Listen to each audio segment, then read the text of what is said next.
Tabut Perjanjian adalah benda suci berlapiskan emas yang dikenal oleh orang Yahudi, Kristen, dan kaum Muslim. Benda itu juga dikenal oleh banyak orang seperti digambarkan dalam film-film.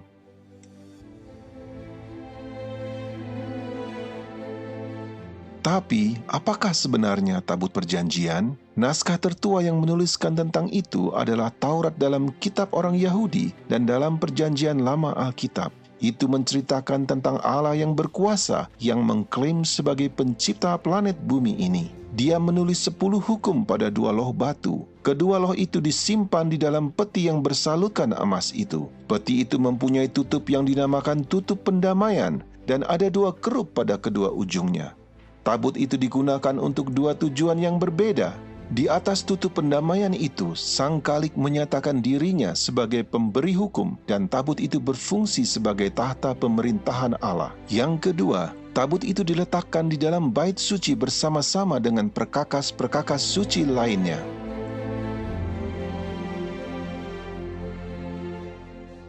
Tidak ada seorang pun diizinkan memasuki ruangan di mana tabut itu berada, kecuali sekali setahun pada saat imam besar membawa darah ke dalam ruangan dan memercikkan darah di depan tabut dan di atas tutup pendamaian. Ini melambangkan pelanggaran terhadap hukum Allah yang ada dalam tabut itu dibayar lunas oleh darah pengganti yang dipercikkan di depan tahta Allah itu.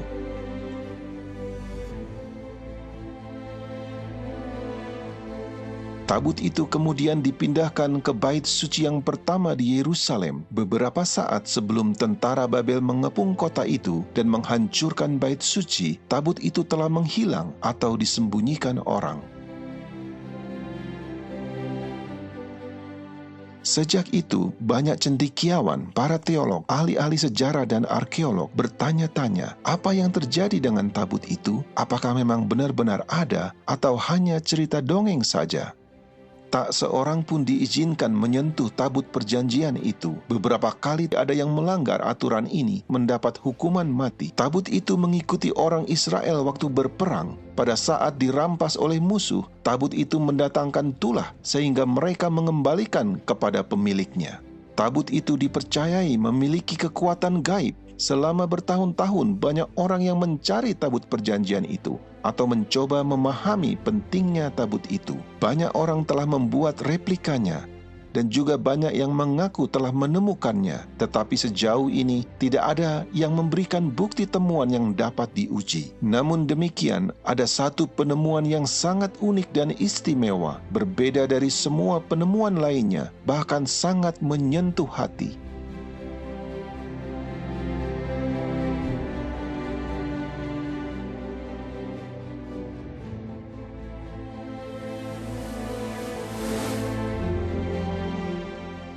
Menghilangnya tabut itu adalah suatu misteri sampai sekarang ini. Sumber yang menyebutkan tempat disembunyikannya ditulis lama sejak menghilangnya tabut itu dan didasarkan hanya pada cerita dongeng atau menduga-duga saja. Terakhir kali disebutkan dalam Alkitab adalah ketika Raja Yosia memerintahkan supaya tabut itu dikembalikan ke dalam bait suci dan bahwa Babel menaklukkan Yerusalem pada masa putra-putra Yosia.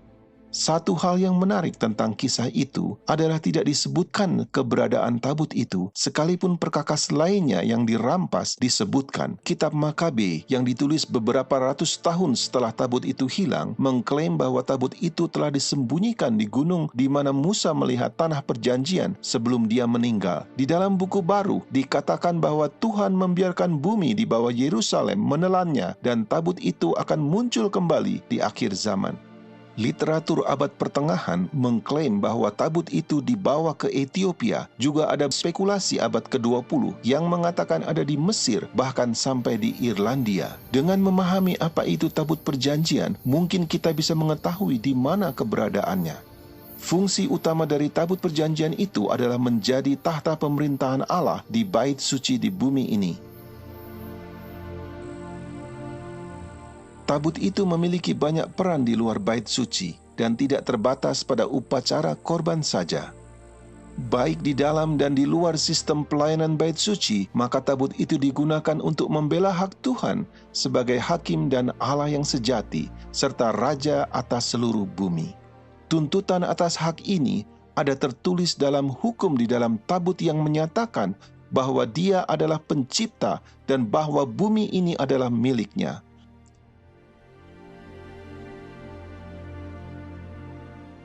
Allah yang mengilhami Alkitab mengatakan, tabut Tuhan, Tuhan semesta bumi.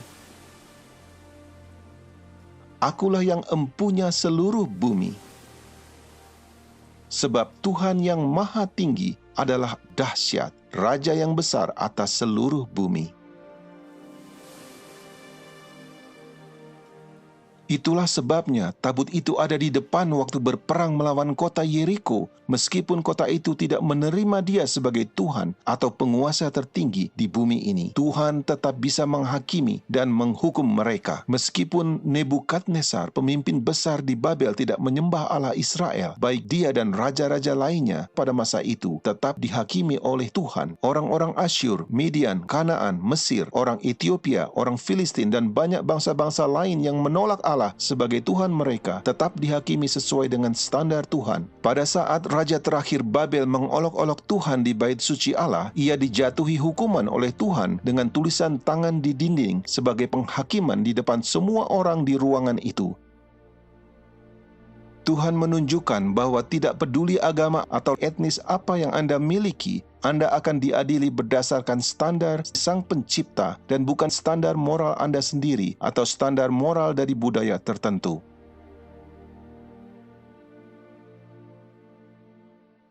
Salah satu fungsi dari tabut perjanjian adalah berjalan di depan umat Allah di padang belantara dan untuk memimpin ke tempat peristirahatan mereka. Tabut itu hadir untuk menyelesaikan perselisihan kekuasaan siapa yang dipilih Tuhan. Tabut itu juga memimpin di depan mereka sebelum masuk ke sungai Yordan, dan sungai itu secara ajaib terbelah sehingga mereka bisa menyeberang.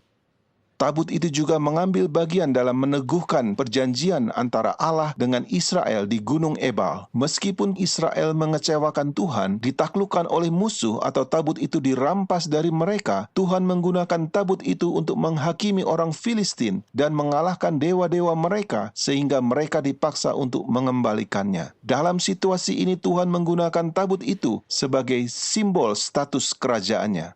Bahkan ketika Tuhan tidak melindungi umatnya yang murtad, Ia tetap melindungi tabut itu karena tabut itu adalah lambang kekuasaannya. Ini sangat jelas bahwa tidak ada orang yang perlu melindunginya dan bahwa Tuhan akan menjaga miliknya sendiri.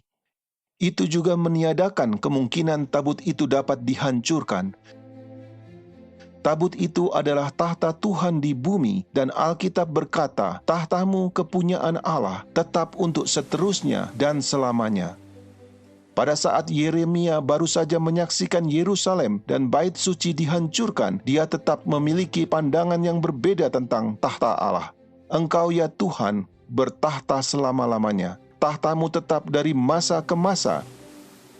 Jadi, apa yang sebenarnya terjadi dengan tabut itu? Yeremia telah diberitahu oleh Tuhan bahwa kota dan bait suci itu akan dihancurkan. Ia telah siap dan begitu juga sahabat-sahabatnya. Hal yang paling alamiah yang harus dilakukan adalah menyembunyikan benda yang suci itu, tabut perjanjian Allah. Nubuatan tentang akhir zaman yang tertulis di Alkitab mungkin dapat memberikan petunjuk kepada kita di mana tabut itu akan muncul kembali. Akan terjadi pada hari-hari yang terakhir, dan mari kita naik ke gunung Tuhan, sebab dari Sion akan keluar pengajaran dan firman Tuhan dari Yerusalem.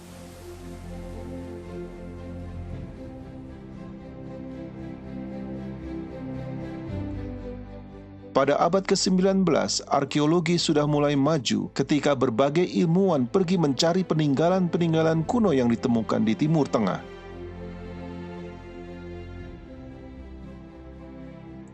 Dari kuburan dan kuil-kuil di Mesir sampai pada catatan sejarah kota-kota yang ada di Mesopotamia dan Palestina, Alkitab sebagai buku sejarah adalah bukti yang dapat dipercaya. Jadi, melalui tulisan-tulisan kuno dari bangsa-bangsa lain, kitab suci semakin diteguhkan. Bahkan kota Babel yang telah menjadi legenda bagi banyak orang dapat ditemukan dari peninggalan-peninggalannya. Kota Yerusalem telah dihuni sejak tabut itu menghilang. Banyak orang yang membangun rumah-rumah baru di atas bangunan kuno di bawahnya. Jadi kota kuno itu merupakan lapisan-lapisan sejarah yang bertumpuk satu dengan yang lainnya.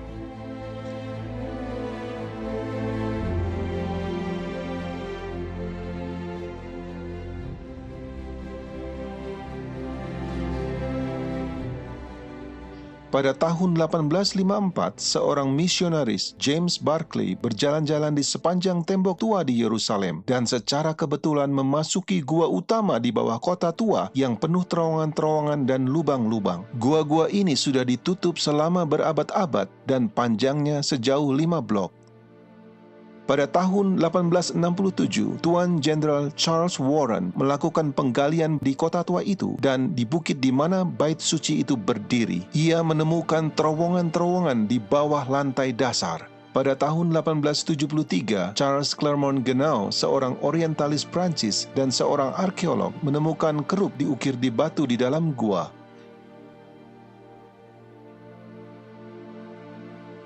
Kerubim biasanya digunakan di zaman kuno untuk menjaga jalan masuk ke kota atau tempat suci.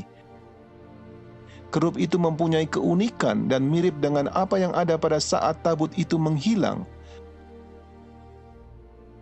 Pada tahun 1882, Jenderal Gordon, seorang perwira yang dihormati, melakukan perjalanan ke Timur Tengah dan pada saat berjalan-jalan di Yerusalem, ia merasa yakin bahwa tempat yang biasa disebut Golgota bukanlah lokasi yang benar. Di bagian utara dari bukit Bait Suci yang terpotong itu kelihatannya jauh lebih sesuai dengan gambaran dari Alkitab dan tata letak kota kuno itu.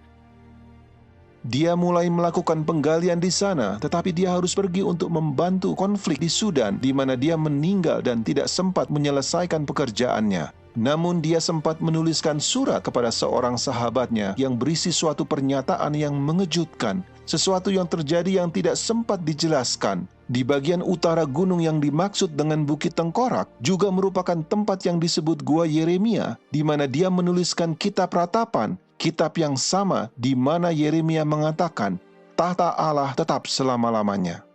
Gordon berkata, tabut perjanjian itu ada di sana. Dia juga menyebutkan bahwa perkakas-perkakas bait suci yang lain dapat ditemukan di sana. Pernyataan itu sangat aneh karena dia tidak pernah menyelesaikan penggaliannya. Jadi bagaimana dia bisa tahu?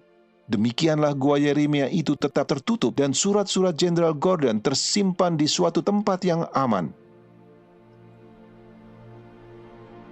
Sekitar 100 tahun kemudian, seorang yang bernama Ron Wyatt menaikkan doa kepada Tuhan supaya Tuhan menggunakan dia menunjukkan kepada dunia bahwa Alkitab itu benar adanya. Ron sudah mempelajari kisah tentang air bah dan menyelidiki kemungkinan adanya peninggalan Bahtranu.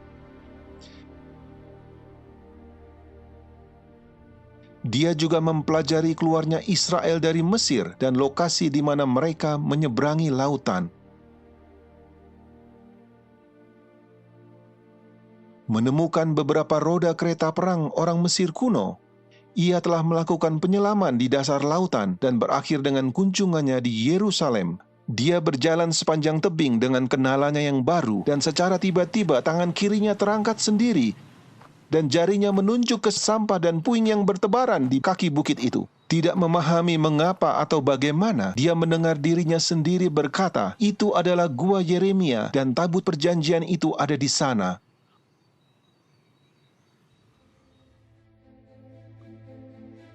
Ron bingung dengan apa yang terjadi, sesuatu yang belum pernah dialami sebelumnya. Dia bahkan tidak pernah berpikir untuk mencarinya. Merasa terbeban, lalu dia pulang ke rumah dan belajar apakah benar tabut itu ada di sana atau kemungkinannya. Dia mempelajari tentang tembok pengepungan oleh tentara Babel pada saat tabut perjanjian itu terakhir terlihat. Dia berusaha mencari tahu kapan itu dipindahkan dan juga perkiraan di mana lokasi yang mungkin dan kapan tabut itu disembunyikan. Dan ternyata dia benar-benar melihat suatu kemungkinan bahwa tabut itu bisa disembunyikan di bawah sistem terowongan itu.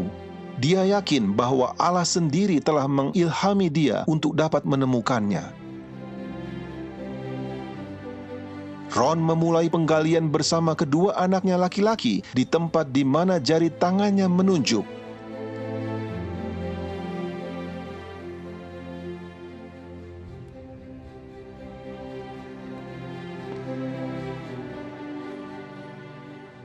Tapi belum lama kemudian menemui batu gunung yang besar, membuat penggalian itu sulit. Lalu mereka mencoba penggalian beberapa meter di sebelah kanannya, dan ketika mereka memulai menggali lagi, mereka menemukan 3 lubang persegi di dinding bukit. Ron menduga itu bisa menjadi tempat yang dipakai untuk memasang papan tanda di zaman Romawi. Lagi pula Golgota dekat dengan jalan utama pada masa Tuhan Yesus, dan ini bisa jadi tempat di mana Yesus disalibkan.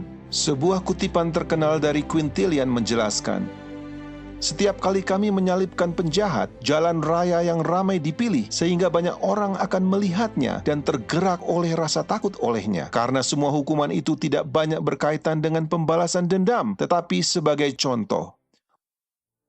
Lokasi Golgota di mana gereja Bizantium itu dibangun bukanlah di jalan raya seperti di tempat ini. Apakah mungkin lubang persegi itu digunakan untuk menaruh papan tanda yang menyatakan kepada orang banyak tentang kejahatan yang dilakukan oleh para penjahat? Dia mulai berpikir bahwa sisi gunung itu bisa jadi tempat di mana orang disalibkan. Dia meneruskan penggalian ke bawah, tapi tanahnya sangat labil, sehingga dengan alasan ini mereka kembali ke tempat semula dan berharap mereka bisa menggali di sekitar batu besar itu. Kali ini mereka menemukan cara untuk menggali di antara tebing dan batu, dan tebing itu hampir membentuk atap saat mereka menggali ke bawah. Sementara menggali terus, Ron menemukan sesuatu seperti lubang untuk tali yang dipahat di permukaan tebing.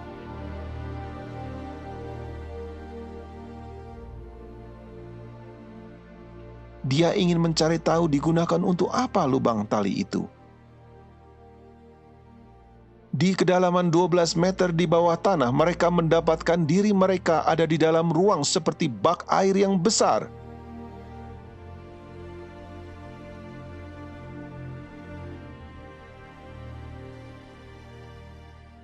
Bentuknya seperti lingkaran dan memiliki tangga yang menurun ke dalam. Ron bertanya-tanya kalau itu mungkin digunakan untuk menyimpan gandum dan kemudian digunakan sebagai bak air. Lalu dia memahat plester lapisan dinding dan menemukan banyak tembikar di antara tanah dan puing-puing yang digunakan untuk menguruk bak itu. Pada saat dia menunjukkan potongan-potongan tembikar itu ke otoritas barang-barang kuno, mereka memeriksanya dan memberitahu Ron bahwa itu adalah peninggalan dari zaman Yebus.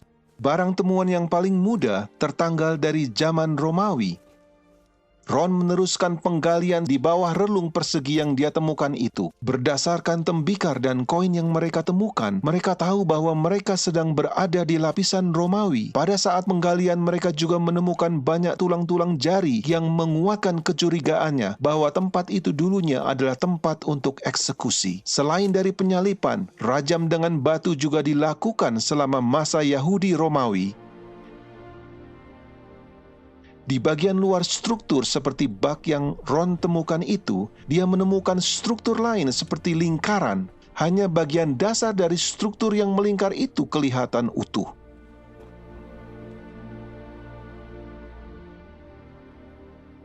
Saat mempelajari struktur itu, dia menemukan bagian yang terawat baik dengan dinding dan sebuah batu yang menonjol secara horizontal keluar dari dinding di permukaan tebing.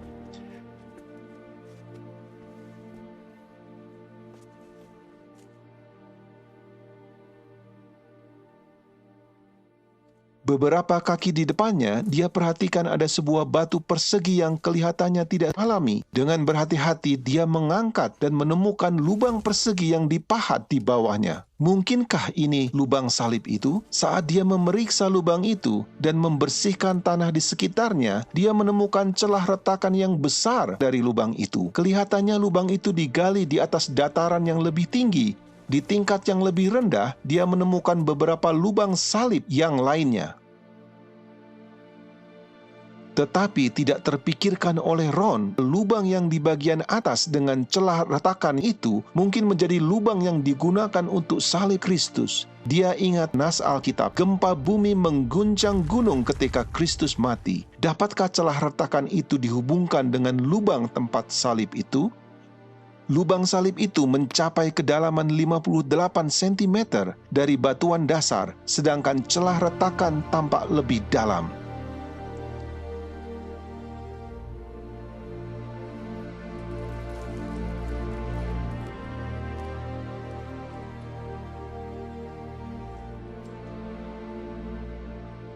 Ada kemungkinan bahwa banyak orang mengetahui tempat di mana Yesus disalibkan dan banyak pengikutnya yang ingin menjadikan tempat itu sebagai tempat peringatan. Golgota yang digunakan gereja Katolik dan gereja Ortodoks adalah dibangun atas perintah dari Konstantinus Agung sekitar tahun 325 atau 326 Masehi di atas reruntuhan kuil penyembahan berhala. Ini terjadi lama sesudah Kristus disalibkan. Tetapi yang ditemukan Ron adalah dari zaman Romawi dan tidak lama dari waktu penyaliban. Setelah tahun 70 Masehi, banyak orang Yahudi yang terbunuh atau pindah dan kota itu berubah menjadi perkemahan Romawi. Itu berarti lokasi itu tidak lagi digunakan untuk penyaliban. Ron menemukan koin di bangunan-bangunan yang diperkirakan dari periode tahun 135 Masehi atau sebelumnya. Di tahun 130 Masehi, orang Kristen lebih disukai daripada orang Yahudi. Oleh karena itu, kemungkinan struktur ini dibangun oleh orang-orang Kristen zaman itu atau sebelumnya. Artinya bahwa itu mungkin adalah tempat yang pertama yang diakui sebagai Golgota yang asli. Golgota yang dibangun oleh gereja Bizantium lebih dari 200 tahun kemudian dibuat pada saat banyak orang telah melupakan tempat itu. Semakin dekat pada saat penyaliban, semakin mereka lebih tahu dengan jelas rincian apa yang terjadi. Dengan fakta ditemukannya koin-koin oleh Ron di bangunan-bangunan kuno dari tahun 135 Masehi menunjukkan siapapun yang membangun dan menggunakan bangunan kuno itu rupanya telah mengabaikan dan meninggalkan wilayah itu. Bukti dari pondasi bangunan yang masih utuh mungkin menunjukkan bahwa bangunan itu tidak dihancurkan oleh tangan penjajah, tetapi kemungkinan besar tidak digunakan dan menjadi rusak. Akhirnya, bangunan itu tertutup dengan debu dan puing-puing. Apapun masalahnya, bukti menunjukkan bahwa bangunan itu mungkin telah ada jauh sebelum gereja makam kudus. Ron dan kedua putranya telah bekerja di sana hampir 2 tahun. Mereka terus melakukan penggalian pada lapisan zaman Romawi untuk mencari gua-gua atau pintu masuk ke terowongan, tapi tanpa memperoleh keberhasilan.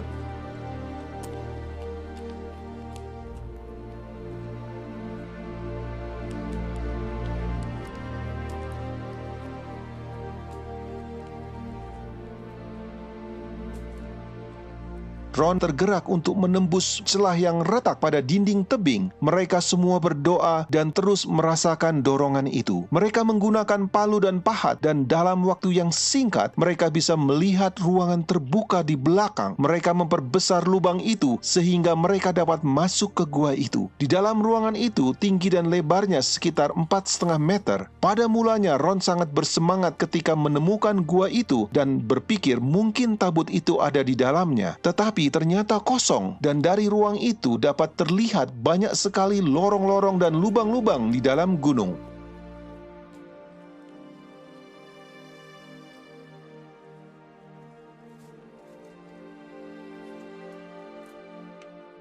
Ron terus melanjutkan pencarian di setiap terowongan-terowongan dan lubang-lubang yang terbuka di dalam sistem gua yang sangat besar itu.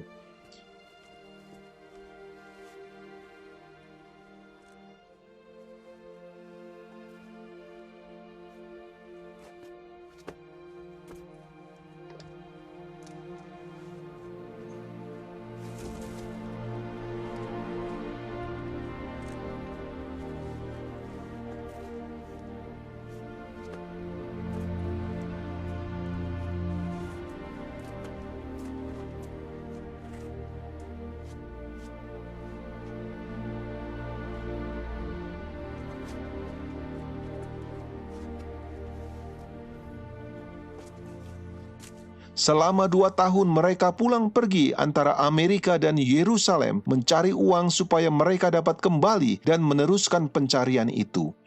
Pada bulan Desember 1981, mereka melanjutkan pekerjaan di dalam sistem gua yang mereka temukan. Namun akhirnya mereka bertiga sakit. Kedua putra Ron kembali ke Amerika, dan Ron harus mencari bantuan dari orang lain untuk melanjutkan. Dia tidak akan menyerah dan merasa Tuhan telah berjanji kepadanya bahwa dia akan menemukan tabut pada kunjungan itu. Tetapi sekarang dia telah menggunakan seluruh uangnya. Dia sedang sakit dan pekerjaannya sangat sulit dan melelahkan. Seorang dari penduduk setempat yang membantu Ron bisa menembus celah-celah sempit yang di mana Ron sendiri tidak bisa. Dan sementara melihat-lihat sekelilingnya, Ron menemukan lorong mirip seperti cerobong dan sebuah terowongan kecil di mana Ron harus menghembuskan nafasnya untuk masuk.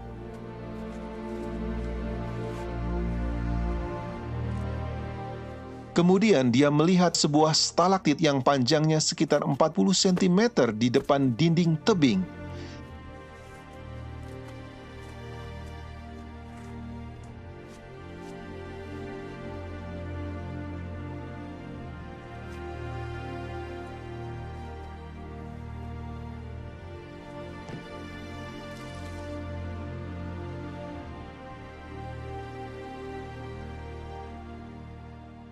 Di belakangnya ada lubang kecil dan Ron berusaha untuk mengintip tapi tidak berhasil.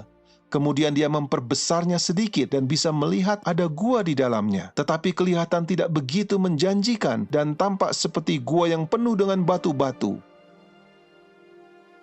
Ron sudah bertekad untuk mencari terus. Dia memperbesar lubang itu sehingga cukup untuk penolongnya masuk. Tetapi tiba-tiba si penolong itu keluar dengan ekspresi ketakutan dan berteriak, "Ada apa itu? Ada apa di situ? Saya tidak akan kembali ke situ." Kemudian dia keluar dari gua secepat mungkin. Saat itu Ron menyadari bahwa pasti ada sesuatu di situ. Kemudian dia memperbesar lubang itu supaya dia dapat masuk. Hari itu adalah tanggal 6 Januari 1982. Ada kira-kira 45 cm jarak antara batu-batu itu ke dinding langit-langit.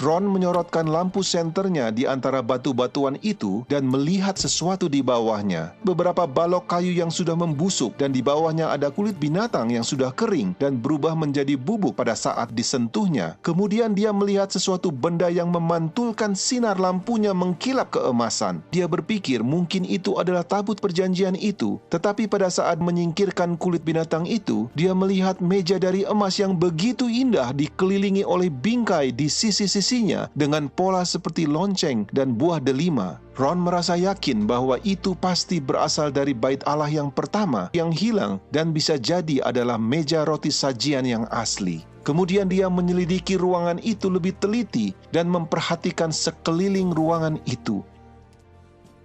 Dia menggunakan lampu senternya dan melihat sebuah celah di langit-langit. Dengan memanjat di batu-batuan belakang ruangan itu, dia melihat sebuah peti batu tepat di bawah celah retakan. Peti itu mempunyai tutup yang terbelah dua dan belahan yang lebih kecil bergeser ke samping sehingga membuat celah ke dalam peti batu itu. Sayangnya, tutup itu terlalu dekat ke langit-langit sehingga dia tidak dapat melihat ke dalam peti itu. Ada bercak hitam di celah retakan langit-langit dan juga ada bercak di pinggiran tutup peti yang terbuka. Celah retakan di langit-langit persis di atas celah bukaan tutup peti batu itu, di mana bercak hitam jatuh dan masuk ke dalam peti batu itu. Pada saat itulah seingat Ron, menyadari apa yang terjadi di ruangan itu membuat dia jatuh pingsan.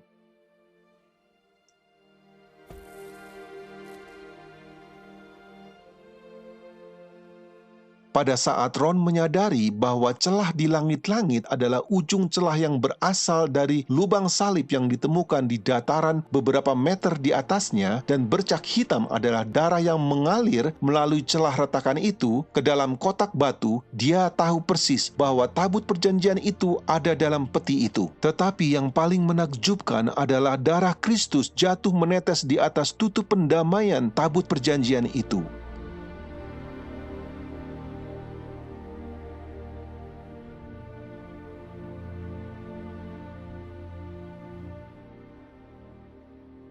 Ron pingsan selama kurang lebih 40 menit. Kemudian dia kembali ke gua dan berhasil memastikan bahwa itu benar-benar tabut perjanjian. Lalu dia memberitahu pemerintah Israel tentang penemuan itu, tetapi Ron diminta untuk merahasiakannya. Ron merasa tidak bisa tinggal diam begitu lama. Ron mengunjungi ruangan itu beberapa kali dan melaporkan ada beberapa perabot yang lainnya selain tabut perjanjian dalam peti batu itu, yaitu kaki Dian yang bercabang 7 dengan pelitanya dari bait suci yang pertama, mesbah pembakaran ukupan dari emas, meja roti sajian, pedupaan emas, efod, topi imam dengan delima gading di ujungnya, timbangan uang dari kuningan, minyak lampu, sebuah cincin kuningan, dan pedang yang sangat besar.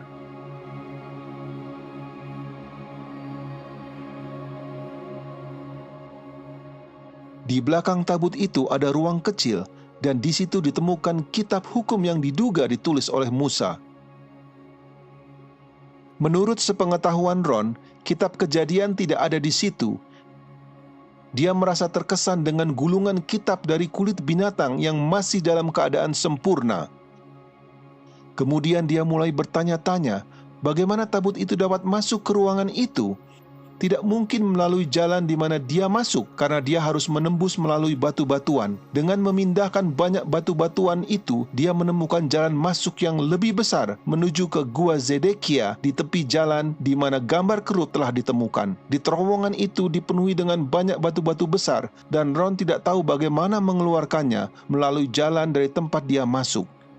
Ron mencari sebuah laboratorium di Israel untuk menganalisa darah yang dia temukan di celah retakan itu dan yang ditemukan di atas tutup pendamaian. Hasilnya sangat mengejutkan mereka. First of all, in this analysis, I took the blood into a laboratory in Israel. I asked one of the people I work with in antiquities, where is a good laboratory that does reliable work? And they said, such and such, such and such. I took it. I just said, please examine this blood and tell me what you can tell me about it. All right? They said, well, look, we're going to reconstitute it. We're going to put it in normal saline and keep it at body temperature for 72 hours with gentle swirling. All right, that's their business. That's great. I said, now I want to be there when you check it out. They said, fine. So I was back. They checked it out. I said, now, they said it's human blood. We can tell that. They did whatever tests they need to do. And then I said, take some of the white blood cells and put them in a growth medium and keep them at body temperature for 48 hours. And they said, well, that'll do no good because it's dead blood. I said, would you please do that for me? And they said, okay, we'll do it. So anyway, I said, I want to be there when you take it out and examine it. So I was back there. They took it out, examined it under a microscope, and the one technician called the other one over there, and then they called the boss over there, and they were talking Hebrew a mile a minute there for a little bit, and they looked at me and they said, Mr. Wyatt, this human blood only has 24 chromosomes in it. Everybody else has 46. You see, 23 from your mother, 23 from your father, 22 autosomes from your mother, 22 autosomes from your father. You get an X from your mother, you may get an X or a Y from your father, all right? This blood had 23 chromosomes from the mother's side, one Y chromosome only. You see, the child could not have developed if they hadn't had the autosomes from the mother. So all of his physical characteristics were determined by his mother's side of the family, her autosomes. His maleness was determined by this one Y that came from the source, not a human male. Then they said, this blood is alive. And then they said, whose blood is this?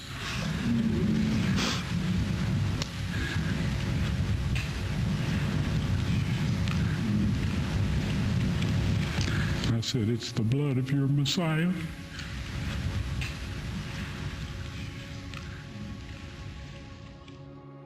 Ketika darah menetes di atas tutup pendamaian itu, terbukti bahwa karena dosa terhadap hukum Allah inilah Kristus menanggung hukuman itu. Dosa-dosa kita merupakan pemberontakan terhadap hukum Allah, bukan terhadap hukum manusia atau hukum agama lainnya. Terhadap hukum Allah inilah kita perlu bertobat. Allah Bapa telah mengirimkan putranya untuk mati menggantikan kita. Ron ingin segera memperlihatkan semua penemuannya ini kepada dunia, tetapi Tuhan menghentikan usahanya itu.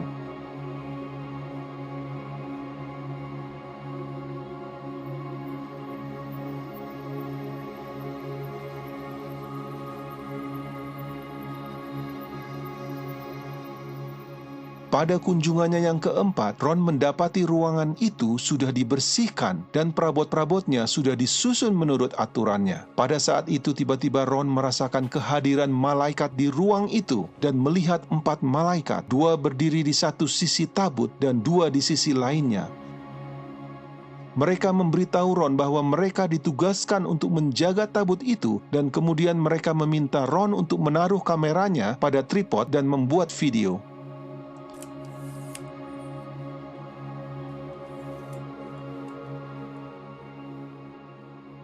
Malaikat-malaikat itu mengangkat tutup pendamaian tabut dan meminta Ron untuk mengeluarkan 10 perintah Allah yang tertulis di 2 loh batu.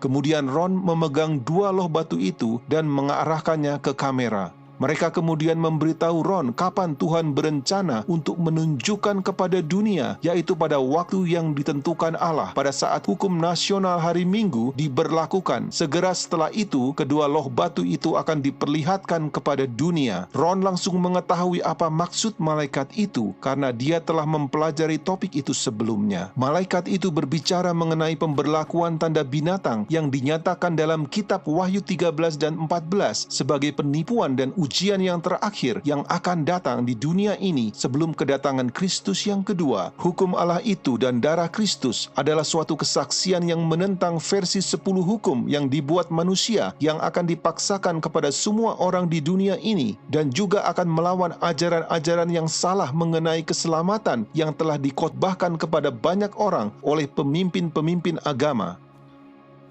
Ron meninggal dunia tahun 1999 tanpa melihat peristiwa itu digenapi, tetapi bukti-bukti dari peristiwa itu telah dimasukkan ke dalam videotape dan dia menggunakan sisa waktunya di tahun-tahun dan bulan-bulan terakhir untuk memberitakan kasih Kristus dan pengorbanannya bagi kita semua. Kemudian dia memperingatkan orang-orang akan kedatangan hukum tanda binatang itu. Mohon dengarkan pesan dan peringatan dari Ron yang penting ini. Well, this set of laws is the one that God's subjects have to keep. It's under His throne in heaven and on earth, because Moses was told to make his dwelling place, God's earthly dwelling place, after the manner shown him in the mountain, or the pattern shown him in the mountain. And so anyway, this mercy seat was the earthly throne of God, and it still is. And the Shekinah glory dwelt there for hundreds and hundreds of years until the Jews became so rebellious and paganistic that God decided He wouldn't dwell among them anymore. We may take a look at that in a little bit. But anyway, that is what the mercy seat is all about. There's one statement in Scripture, and that's in 2 Thessalonians, all right? I think it's around the 2nd chapter. It talks about the man of sin. It says he was set in the temple of God, showing himself that he is God. Now, to look at it quickly, it would imply that in order for him to set in the temple of God, that there'll have to be one built, because there's no one there now. On planet Earth, at this point in time, there is an individual who him and his ancestors in his position changed the law of God. They eliminated the 2nd commandment, which says, "Thou shalt not make unto thee any graven image, or any likeness of anything in heaven above, earth beneath. Thou shalt not bow down to them, nor serve them." That kind of interfered with the way they wanted to do things, so they eliminated that. They divided number 10 into 2, so the number would still be 10. Yes, the tables of stone were found in the Ark of the Covenant. I personally removed them with the assistance of 4 angels who lifted the mercy seat, which I would estimate weighs about 900 pounds of solid gold. And one of these angels told me to take the tables of stone out of there. He said God wants everyone to see those. And so I took them out, backed up, stood there, frozen in place, and I just can't describe my physical state or mental state or anything else. If I didn't have some physical evidence to prove it happened, I think I had a dream or something. But anyway, they are now available to be shown, but we won't say. Actually, they're on a stone ledge right in the same chamber. That's where the angel put them after I handed them to him. I didn't know what to do with them. And I was told that these are to be presented with the blood evidence when the mark of the beast law is passed or enforced.